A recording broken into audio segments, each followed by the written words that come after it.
유아 아이들도 할 수 있고 초등 저학년, 뭐 중학년도 할 수 있는 활동 해봤다면 사실은 또 6학년 때 나오는 활동들이 또 굉장히 또 중요하잖아요. 사키나무의 꽃이죠. 네, 그 활동도 한번 해봤으면 좋겠어요. 네, IQ 테스트라든지 남다른 사고력을 요하는 공간지각을 요하는 시험에 빠지지 않는 문항이 위압력 문제가 많이 나오잖아요. 초등학교 6학년 때 지금 교과에서 다루고 있죠. 저희도 마찬가지로 이걸 이용해서 좀 해볼 수 있을 것 같은데 문제를 준비를 해봤어요. 또 준비하셨나요? 네. 문제 이렇게 많이 준비했어요. 네. 문제 제가 지난번에 너무 좀 허당미를 좀 보여드린 것 같아가지고 이번에는 다음부터는 우리 코너를 바꾸죠. 연단 수학에서 문제적 연단. 문제를 많이 준비합니다. 네. 그래서 제가 풀지 않으려고 문제를 준비를 좀 했어요. 그렇군요. 쌓기나무는 위압력을 보고는 이제 똑같이 쌓아보는 활동이 있을 수 있고 네. 위압력을 보고는 개수를 맞추는 활동이 있을 수 있습니다. 네. 개수를 맞추는 활동은 실제로 이제 문항으로 많이 나오는 네. 거예요. 똑같이 쌓아보면 문항으로 할 수가 없겠죠. 근데 그 두 개는 해보시면은 조금 느낌이 다릅니다. 해보시면 느낌 다른데 근데 기본적인 원칙은 같고 그래도 어쨌든 한 번은 그러면은 똑같이 쌓아보는 걸로 한 번은 개수를 그냥 요걸 이용해서 해도 되고 아니 자기 그냥 풀어도 되고 자, 이번에 빨간색은 쓰지 않으시고 노란색만 이용해서 노란색 15개만 쓰면 되는 거죠. 네, 쌓기나무를 한번 쌓아보도록 하겠습니다. 자, 그럼 첫 번째 문제 드릴게요. 네. 문제 보여드리면 두 분이 동시에 게임 해보시는 겁니다.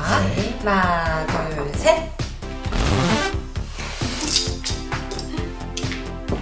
아, 여기 나야 되나?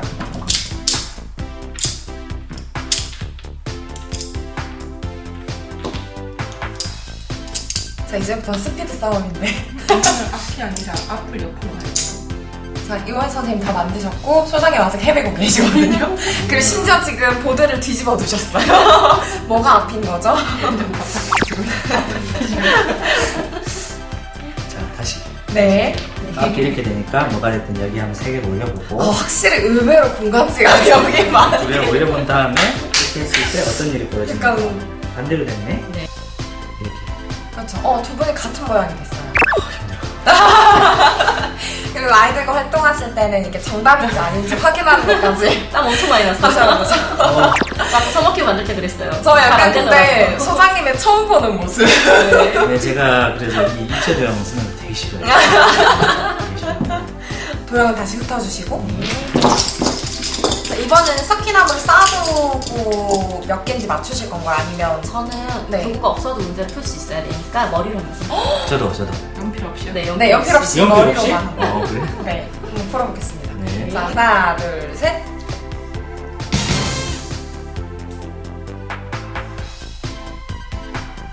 열둘. 오. 맞아요? 12개가 맞는지는 사실 만들어서 확인해보는 방법이 가장 정확하겠죠? 네. 진짜 방향감. 아니 너 옆에서 봤어 좋다 이렇게 해가지고 보셔도 이렇게 나 지금 근데 생각은 똑바로 했어요. 네. 이렇게 된 거야. 이렇게. 맞죠? 이게 맞죠? 이게 무슨 일이야? 지금 이렇게 위에 장난 이렇게 아니에요? 하시는 아 맞지. 여기 하나 더. 됐구나. 이거 이건 없어야죠. 없어야죠. 어, 네, 이거 이렇게 하신 거죠. 처음 보는 소장님. 제가 근데 어떻게 예쁘기를 구한 거죠? 오른쪽 옆에 아니 그게 보면? 아니라 맞습니다. 내는 두 개, 세 개, 두 개, 세 개만 기억하고 이걸 바꿔서 또 기억해보는 거예요. 쌓을 때는. 네. 아 아까 풀어보니까 네, 두 개, 세 말씀이 개더라. 많아지시죠? 이 가운데는 11이더라. 뭐 혼자 막 풀었어요. 이건 네. 이것 때문에 11이고 이걸 풀어보신 분들은 알겠지만 사실 푸는 요령이 있어요. 얘는. 네. 푸는 요령이 있는데 그 푸는 요령을 아이한테 그냥 쌓기나무를 모르는 애인데 푸는 요령만 가르치시면 오히려 역효과가 생겨요. 그러니까 왜 그런 식으로 푸는지를 이해하는 게 중요합니다. 실제 이것도 우리 한번 상상을 해보시면 일단 위 모양이 이렇게 된다는 거는 아시겠죠? 네.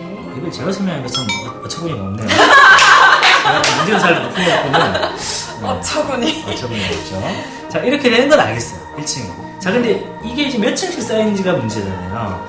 그럼 앞에서 봤을 때는 얘가 2층으로 보이고 얘가 3층으로 보이고 얘가 2층으로 보인다는 거예요. 옆에서 딱 이렇게 봤을 때는. 네. 그러면은 얘는 하나밖에 없으니까 얘는 그러면 2층으로 쌓일 수밖에 없네. 맞아요. 뒤에가 뭐 2층으로 쌓일 수밖에 없네. 이런 결론이 맞아, 나오고 확실한 거죠. 이외 오른쪽 옆을 한번 보면은 이렇게 볼게요. 네. 오른쪽 봤을 때 제일 결정적인 단서는 얘예요. 얘. 이 가운데 여기가 다 1층이어야 되죠. 네. 그럼 이 위로는 더 쌓일 수가 없다는 게 결론이 나오죠. 제가 말하고 싶은 거는 네. 어떤 방향에서 봤을 때 가장 높은 층이 보인다는 걸 갖다 애들이 알아야 네, 되는 네. 거예요. 유압력 활동이 되게 중요한 이유는 아까 얘기했던 입체를 표현하는 하나의 방식이기 네. 때문이에요. 우리가 그 집의 설계도 같은 거 볼 때도 사람은 이런 집을 갖다가 이 위에서 본 멋진 그 조감도 이런 걸 봐가지고는 이 집의 넓이라든지 방의 넓이라든지 높이라든지 그걸 알 수가 없어요.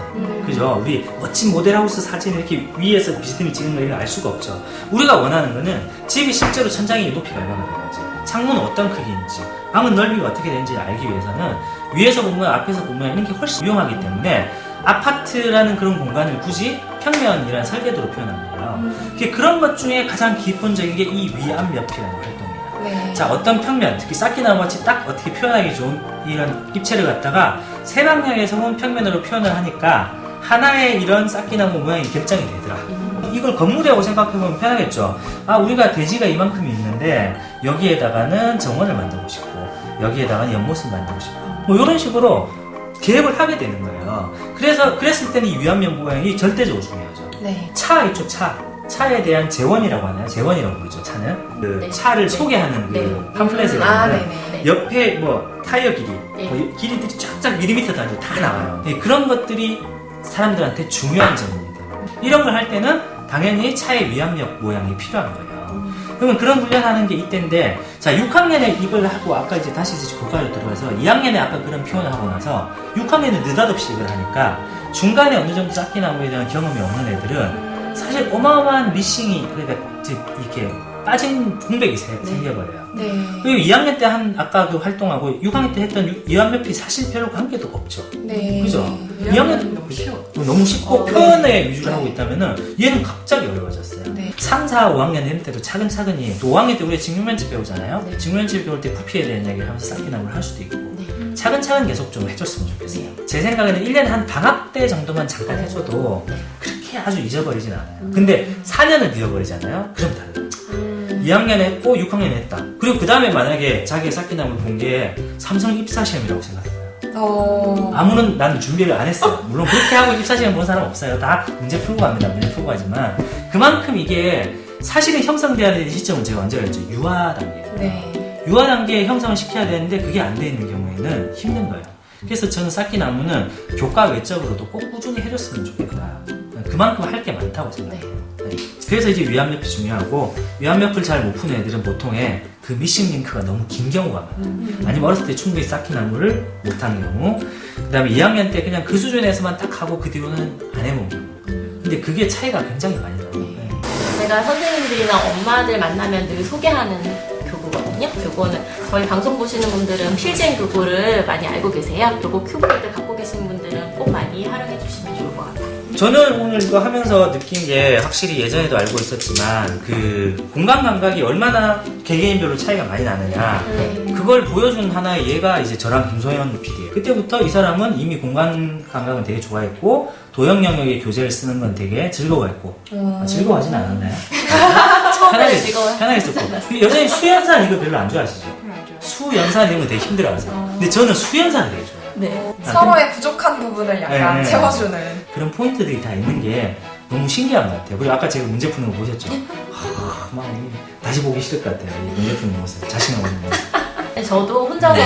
아이들 수업 준비하면서 혼자 할 때랑 이렇게 아이가 돼서 아이가 된 것처럼 해서 한번 해보니까 느낌이 되게 다르거든요. 그래서 잘 못해도 이해해주고 기다려줘야 되겠다. 맞아요. 저는 쌓기나무를 한 번도 만져보지 못한 상태에서 문제를 풀었어요. 근데 그것 때문에 여기서 왜 개수를 묻는지 어떤 부분이 이 문제에서 어려운 포인트인지 잘 모르겠는 거예요.